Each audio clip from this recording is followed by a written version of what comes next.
The views, information, or opinions expressed during Wrestling Winedown are solely those of the individuals involved and do not necessarily represent any agency, organization, employer, or company. Hey, it's Lo. Hi, I'm Haley, And we are Wrestling Winedown. On this week's episode, we are back, we're here, and it is my favorite season, Aquarius season. We're talking a little bit about the Royal Rumble as well as NXT, Raw, SmackDown, and everything else going on in the wrestling world. And of course, as always, our word on the street. So grab your glass of wine. We're going in for the 3 count.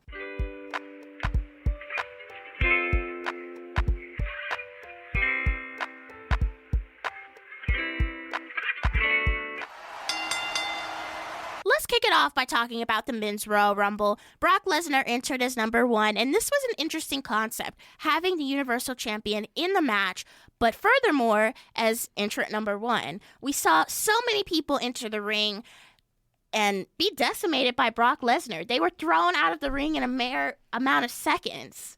It was crazy. I mean, this is kind of what we expected from Brock Lesnar, him to dominate everything, which he usually does. Right. The outcome of this match was not exactly what I expected. Really? At all. I had mentioned on our Twitter probably like a week or two ago that I feel like Big E should have been the person to throw out Brock Lesnar. I noticed that, a lot of the other men that came in the match, they weren't Brock Lesnar's size, and he had that size advantage when it came to being in the ring with Brock Lesnar. So I almost immediately thought, okay, he should be the one to throw him out. And he got thrown out the ring just like any other competitor. And It was irritating because I feel like WWE keeps on putting up this front like Big E is Lil E. Like he's just this small man, and he's not. In size, he is the largest member of the New Day. He is stronger than Xavier and Kofi Kingston. So I don't know what their whole dynamic is there. We saw the eventual winner of the match, Drew McIntyre, eliminate Brock Lesnar, and they had like this weird stare down for most of the match, and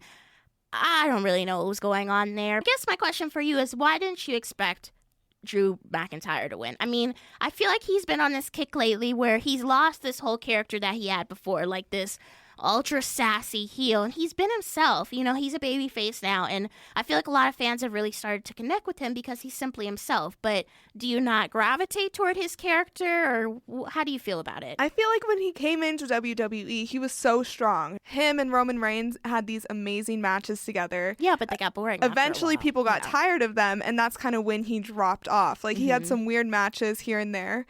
I just didn't see that he was in the point where he was going to win this match. Like, yes, he is a very strong competitor. I just didn't think he was there yet. I'm happy to see Drew McIntyre win this match because I feel like he's had potential from day one. We saw him when he first entered the WWE almost a decade ago, and he was the chosen one. He was Vince McMahon's vision son. He was built athletically. He was extremely handsome, and everyone just was captivated by him. And then all of a sudden he was released, and everyone was kind of like, okay, well, that one didn't end well. And then he went to Impact. He was the champion there. He really built up his character there. And then we saw him re-sign to NXT, where he was NXT champion for a while, and then he was injured. And then they decided to bring him up to the main roster. And yeah, he did have those series of matches with Roman Reigns, and he was in a tag team with Dolph Ziggler, whatnot. But I feel like Drew McIntyre has been working for this moment. I feel like it's deserving. The first time around in WWE, he should have had his WrestleMania moment, if you really think about it. If he was in that position with Vince to be like this God-given son, he should have been in WrestleMania. He should have been in the main event, but he wasn't. He wasn't given that opportunity because he wasn't, in my opinion, mature enough. He needed to get released, go somewhere else, gain some more skills and real life, things as a wrestler and as a person, and he came back, and now he's bigger, he's stronger, he has more character, and he's just being himself. I feel like a lot of people are happy that he won this match, though, because it's like a long time coming, I just hope that WWE books him right this time. I feel like they will. Because he came in so strong, and everyone was so excited, and that's how everyone feels again. And so if they screw this up again for him, where is he going to go next? I think having him that's what I'm worried about. Eliminate Brock Lesnar is such a strong statement. Yeah.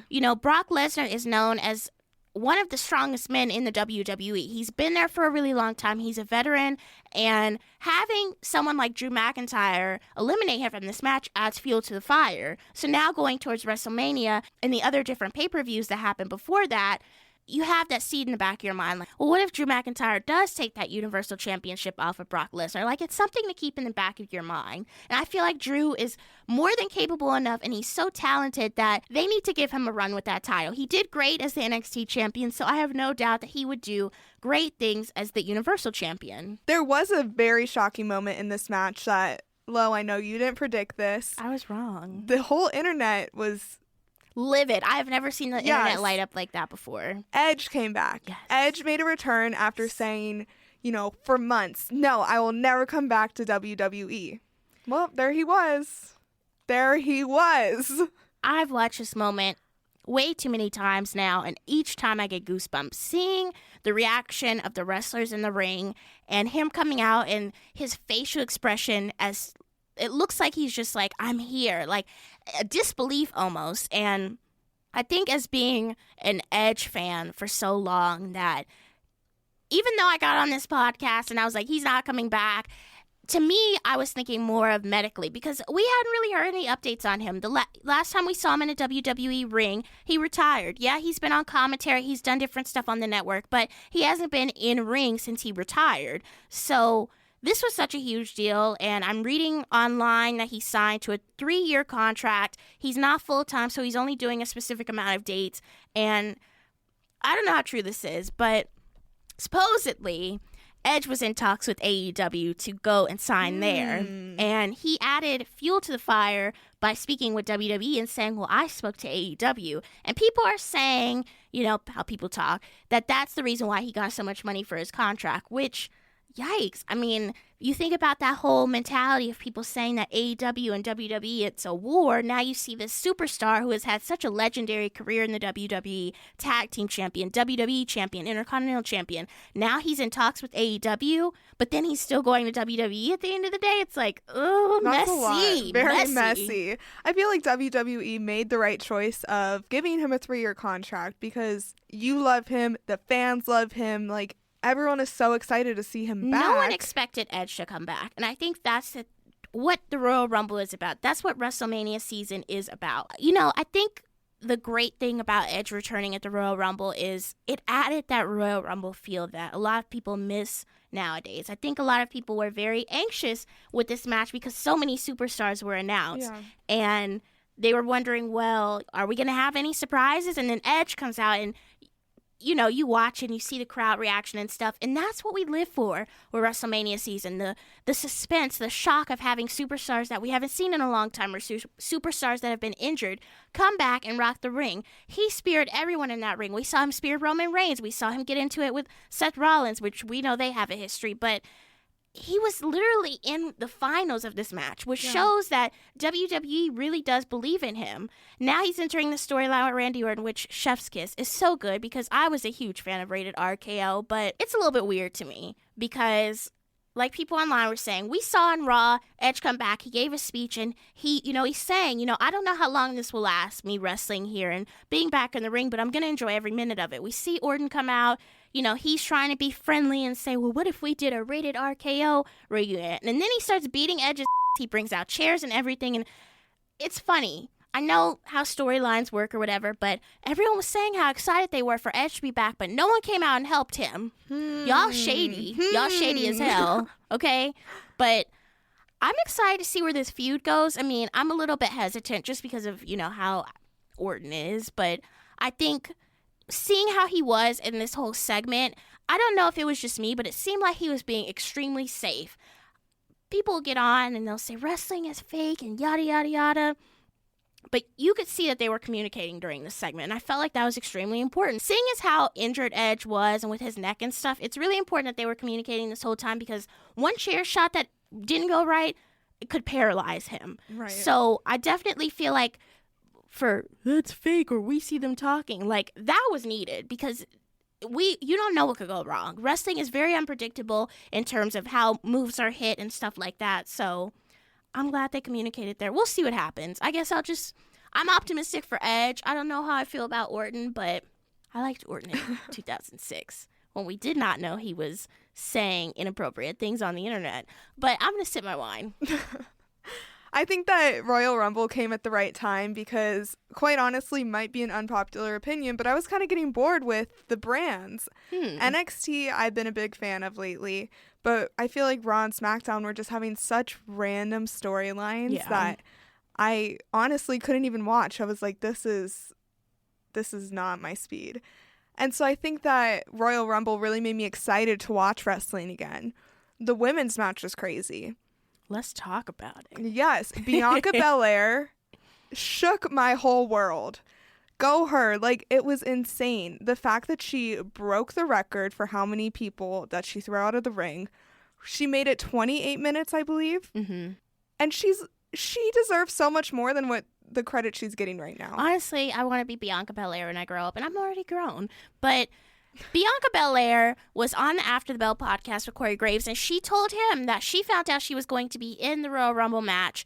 We saw that she ended up coming out. She was one of the first 2 competitors in the ring going up against Alexa Bliss. She found out the night before at Worlds Collide.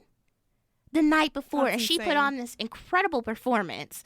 You know, I feel like Bianca Belair, I'm a Bianca Belair stan at this point. I felt like her talent in this Royal Rumble match was showcased extremely well. She interacted with so many superstars, whether it was NXT girls or WWE girls, and she just made it work. We saw when a couple people came out that she was very frustrated. We saw when Charlotte Flair came out, she was like, well, like, here we go. But she put her all into it, and I think she was definitely the MVP of this match. She lasted so long, like you said, and the strength, Jesus Christ, she's just so good. Like, you watch her and you wondered, like, damn, she has the character, she has the strength, she has the ability. Why is she not champion? Why? I'm mad that Charlotte Flair won this match after being out of the ring for so long, just chilling on the side. I did enjoy Naomi, her athleticism outside the ring when she was trying not to hit the floor and then set up the whole walkway from the announcer's booth to the ring. That was clever. Well, Naomi did come back. We haven't seen Naomi in months. It's probably been almost a year, and she came back and she's really been embracing her natural beauty. She had her afro, which I think is so important, and I've talked about this on my own Twitter and my own Instagram and stuff, but I feel like representation in the WWE is extremely important. Essence.com recently wrote an article after the Royal Rumble showcasing the African-American women that are in the WWE. Now, they didn't encompass all of them that are there, but they talked to Bianca Belair, they talked to Naomi, and they talked to Ember Moon, and they kind of talked to them about diversity and body image and stuff like that. I just feel like it's so important that Naomi did this, and she came back. A lot of people were getting worried about her. They were wondering where she was, and to have her come back in this match in such a vibrant way, she's caught the attention of national publications. Wendy Williams talked about Naomi on her show. Like, that's a huge deal. We're starting to see the women in the WWE bridge that gap between being a wrestler and pop culture. We've seen the Bellas do it with Total Bellas and Total Divas, and that really started, meshing the two together. Yeah. But having examples like Naomi and all the other female superstars, it's just, I love it. I love it. Go women. Yes. 2020 is for the ladies. Let's cheers to that, Lo. Yes, let's cheers to it. In terms of Charlotte Flair winning, I think WWE is very behind when it comes to the Women's Royal Rumble. They're having these women that obviously have the amount of talent and strength and character that should win the Royal Rumble. They're winning them. But since they haven't had the Royal Rumble match for women as long as they've had men, now they're trying to compensate by having these women who should have won before win now. Asuka won last year. Charlotte won this year. I wouldn't be surprised if Becky Lynch won next year. It's just they're trying to line these women up who have had that strong fan presence to have them win this match so they go on to WrestleMania. But, you know what's interesting? What? Charlotte Flair and Rhea Ripley. A lot of people are saying that Charlotte is going to challenge for the NXT Championship at WrestleMania. And people are thinking that Bianca Belair is going to get involved. And Bianca, with all that sass in that segment yesterday. That was so funny. That was great. She was like, she doesn't even go here. I was like, yes, girl. How do you feel about this? I mean, we think of WrestleMania, and I guess we really don't think about someone challenging for the NXT Championship at WrestleMania. We think of like the Raw Women's Championship or the SmackDown Women's Championship. We don't jump to NXT. How do you feel about that? Do you think that Rhea Ripley is at the point in her career that being in WrestleMania and going up against Charlotte Flair is a great move? Like, what do you think about that? Or do you think that Charlotte should be challenging Becky Lynch and getting that belt off of her that she's had for almost a year now. How do you feel about that? I think it's really an interesting aspect. Finn Balor has had such a good run on NXT, and so I don't know why Charlotte Flair couldn't have a great run there too. Right. I don't think that she's going to switch brands, but I definitely think that if she does try and challenge, it will be an interesting storyline, mixing the brands together, because they're trying to make NXT as big as Raw and SmackDown, right. and it's getting there. And I think that this will definitely be a big step for that. I found it interesting. A lot of people would actually be satisfied with this match because it involves like so much Raw talent from the NXT brand, and a lot of people want to see Bianca involved, and the whole dynamic between Rhea Ripley. She's, 22, 23 years old. She's only had this title for a short amount of time. We've seen Bianca Belair in this title picture for months now. Charlotte Flair walks in and tries to cut the line almost. Yeah. And Bianca Belair still has her opportunity at NXT TakeOver Portland, so let's not forget that. So this title could change hands before WrestleMania. Bianca Belair could have that title and go up against Charlotte Flair. We don't know. But I think the addition of having Bianca Belair in that moment on NXT, it really makes me think that they're trying to solidify a three-way match. I think so. But I don't know if they would place the women in the main event again, which is sad. I mean, I know last year was a huge deal because it was the first time that the women were in a WrestleMania main event spot. But, I think the difference with Ronda versus Becky and Charlotte at last year's WrestleMania was that they really tried to sell us on having Ronda Rousey in that match. Like, this would not be happening if it wasn't for Ronda Rousey. And I feel like if they were to do a women's main event again, they really need to showcase the talent. We see how talented these three superstars are on their specific brands. And I don't know, I feel like a lot of people just feel like this isn't possible without having someone like Ronda Rousey involved. And Ronda Rousey isn't coming back anytime soon. We don't need Ronda Rousey in this position, in my opinion. Again, I feel like she's done her time there, and it's time to focus on the women that are busting their ass every week, every night in some cases, to be on that main event spot or even a part of WrestleMania. Ronda Rousey recently said that she won't return to WWE full-time because taking power bombs every night is not conducive for conception. So she's not even in the equation anymore. So I don't know. I would love to see these three women on WrestleMania. I don't know if it would necessarily be the main event spot, but I think they're all three capable of being in a WrestleMania match. Make it happen. I agree with all that. The one thing that I am worried about is, like you said, Charlotte Flair cutting the line. NXT doesn't need Charlotte Flair to be an amazing brand. Right. Yes, it'll bring publicity to them. Yes, it'll bring more viewers. But we've seen Charlotte Flair have these amazing title runs and amazing matches on Raw and SmackDown. Right. There's such amazing talent on NXT, and they don't really need to be, downplayed because Charlotte Flair is either joining the brand or competing for the title. Right. All of those women are so impressive. They don't need to be stepped on because they want more viewers. We had a surprise of a lifetime this week on NXT. Velveteen Dream. Baby, he is back, and he is better than ever. We saw a promo last week on NXT, and it involved a couple of numbers, a couple circles, and people started putting two and two together and thought, well, maybe Velveteen Dream is coming back. And this week we saw the Undisputed Era in the ring doing what they always do, attacking people. And the lights shut off, and we see on the screen the circles that were displayed last week, and they turn into the three circles that Velveteen wears on his glasses. Velveteen is on the top rope on the other side of the ring, and he attacks the Undisputed Era, and everyone's going crazy because he's back. Yes. And then he rips off the tights that he had on, and legendary moment. This is like the moment of the week. I mean, there's so many moments of the week, but Velveteen Dream had the spray painted family portrait of him, Marina Shafir, which is Roderick Strong's wife, and their baby Troy. And on the back, on his it says, Marina, call me sometime. Wow. A legend. First of all, I want to know who spray paints his tights. If anyone could at me, his artist, I would love to wear those to any type of public outing. I would love to spray paint my face on it, maybe someone else's face. Like your friends invite you out to brunch, you show up with your own face on your butt. Legend. Oh, okay, that's a little bit too far. But I get what you're saying. Self-love. No, So Velveteen Dream is back, and it makes you wonder what is going to happen next. We know Dominik Dijakovac is in the running to have a title opportunity with Keith Lee for the NXT North American Championship, and one has to question, is Velveteen going to go after that North American Championship? He never technically lost it to Roderick Strong before he was injured. So now with Keith Lee having the title, it kind of makes you wonder, like, where is Velveteen going to fit into all of this? I'm so excited that he's back, to be honest. You just don't know what to do with yourself. You don't know where he fits in, but as long as he's on TV. As long as he's on TV, I think that NXT will do a good job at booking him wherever he fits. I know that he has all this drama with the Undisputed Era. I don't think he fits in there necessarily, but it's time for new storylines in NXT. And I think that him coming back will start a new one that's going to be amazing. We're going to love it week to week, and I just can't wait.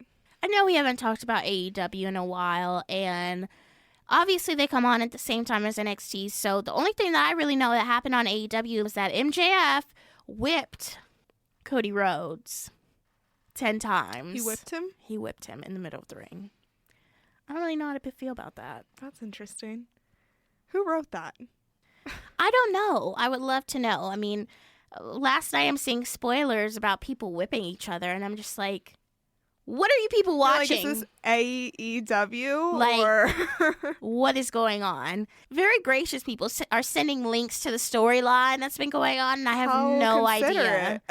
Do you think we need to watch? Like, as we know, AEW Double or Nothing is coming back in May. We should probably, hop on the bandwagon again then, and start watching it. We'll get there. Maybe we will. Maybe we'll wait for the storyline to pass and then jump on it. This too shall pass. Now let's get into our word on the street.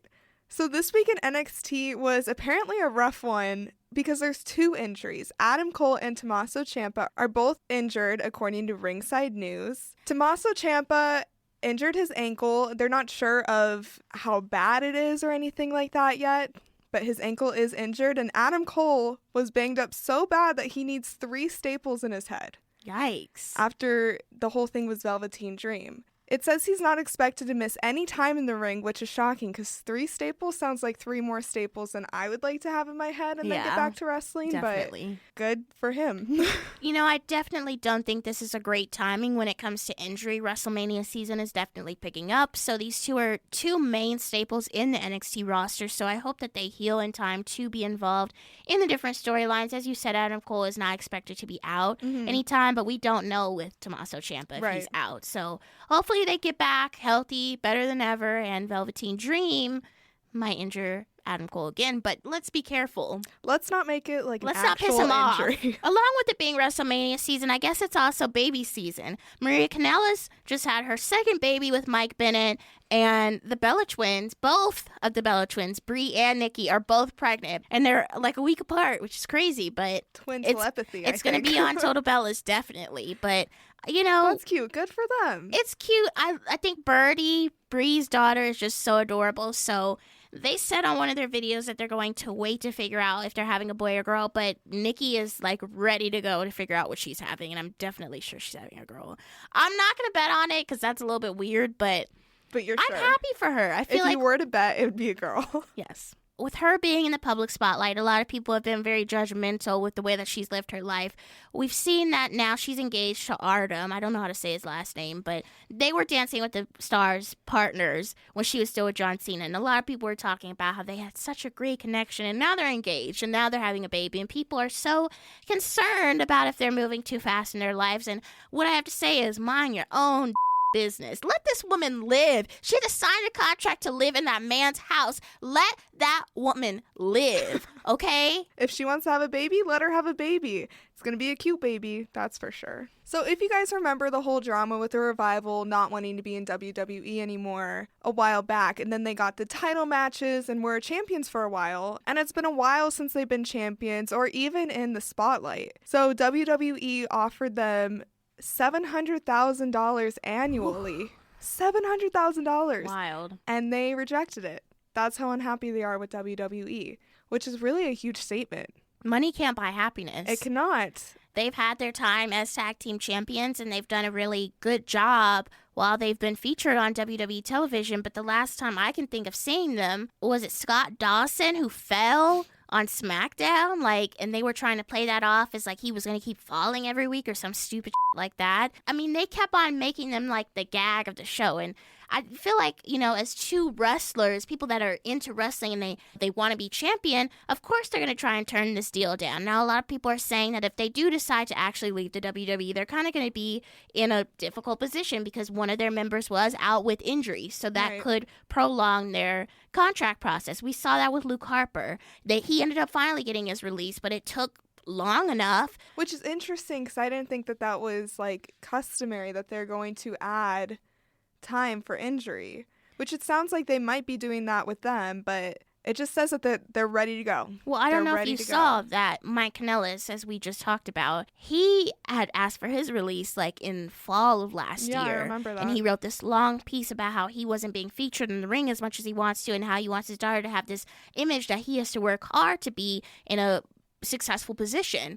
Now I saw that he was at an NXT house show and he's working in NXT, which, in my opinion, he should have started off at. WWE was so excited to get Mike Bennett and Maria Kanellis in the WWE ring that they just rushed them and put them on TV because everyone wanted to see them. And they were assuming, God, they did so well in the Indies, they're going to get to WWE and be amazing. And they fell flat extremely fast. Yeah, they have a great theme song, and of course people know their history, but it wasn't what people expected. It wasn't what the fan base wants. Right. And I'm not saying that they aren't talented, but WWE would have had a better time if they would have just went the normal process that they usually do. Stick them in NXT and build them up a little bit more. Yeah, they have ring experience. Maria's been in WWE before. Mike has been in numerous promotions, but getting that fan interaction is what's important. Yeah, they could have fan interaction in the indies, but if you bring that to WWE and no one in that arena has seen them on the indies for whatever odd reason, you're not going to get the reaction that you want. And I think with the amount of superstars that they were bringing up and